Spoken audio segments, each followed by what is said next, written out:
কেন জানি হৃদয়ে একটা হাহাকার চলছে। অবশ্য এই ঝালমুড়ির অনেক গল্প শুনেছি। এটা যে একটা পরিবারের জন্য কতটা কষ্টদায়ক বলে বোঝানো যাবে না। শান্ত চিত্তে ওই সমস্ত মানুষের কথা একবার ভাবুন তো। আজ আপনাদের সুখের সাথে দুঃখের গল্প শোনাবো। গল্পটা বাস্তুহারা মানুষের। আজ বিকেলে কাজী কামরুল ভাই এবং আমি বিকেলের সময়টা আনন্দ বিনোদনের মধ্য দিয়ে কাটানোর জন্য ঘুরতে বের হয়েছিলাম। কোথায় যাব ভাবতেই কামরুল ভাই বলল, চলেন শয়তানখালী ঘাটে যাব। যা ভাবনা তাই কাজ।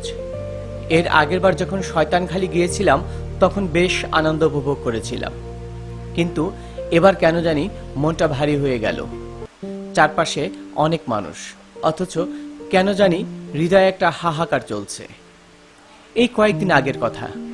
এখন যেখানে দাঁড়িয়ে আছি এখানেই একটি ইটের ভাটা ছিল, যেখানে অনেক গরিব অসহায় দিনমজুর কাজ করে তাদের জীবন জীবিকা নির্বাহ করত। আর যদি মালিকের কথা বলি, হয়তো সে তার সারা জীবনের সমস্ত অর্থ বিনিয়োগ করেছিল এই ভাটায়, যা মুহূর্তেই নদীগর্ভে বিলীন হয়ে যায়।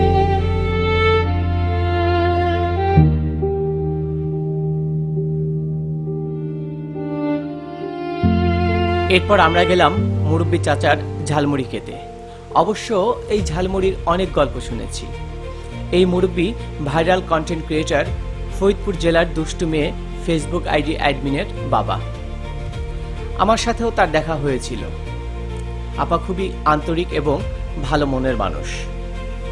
যারা নতুন ফলোয়ার আছেন সবাই ফরিদপুর জেলার দুষ্টু মেয়ে আইডিটি ফলো করে দিবেন।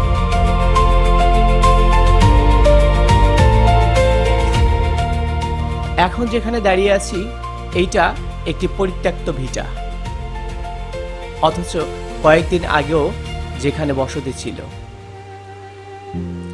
আজ সে বাস্তুহারা। এটা যে একটা পরিবারের জন্য কতটা কষ্টদায়ক বলে বোঝানো যাবে না। সামনে যতটা চোখ যাচ্ছে পুরোটাই মানুষের বসতি ছিল, কৃষি জমি ছিল। আজ তারা সবাই ছন্নছাড়া, যাযাবর। সবশেষ দর্শনার্থীদের উদ্দেশ্যে একটা কথা বলবো, আপনারা কেউ দয়া করে এখানে পিকনিক বা আনন্দ হইহুল্লোড় করার উদ্দেশ্যে আসবেন না। মানসিক বিনোদনের জন্য আনন্দ উপভোগ করুন, বাট শান্ত চিত্তে ওই সমস্ত মানুষের কথা একবার ভাবুন তো, যারা এই ভয়াল নদী গ্রাসে সমস্ত কিছু হারিয়েছে। তাদের জন্য একটু দোয়া করুন প্লিজ। আজ এই পর্যন্তই, দেখা হবে পরবর্তীতে। সকলেই ভালো থাকবেন, লাইক, কমেন্ট এবং শেয়ার করে পাশে রাখবেন।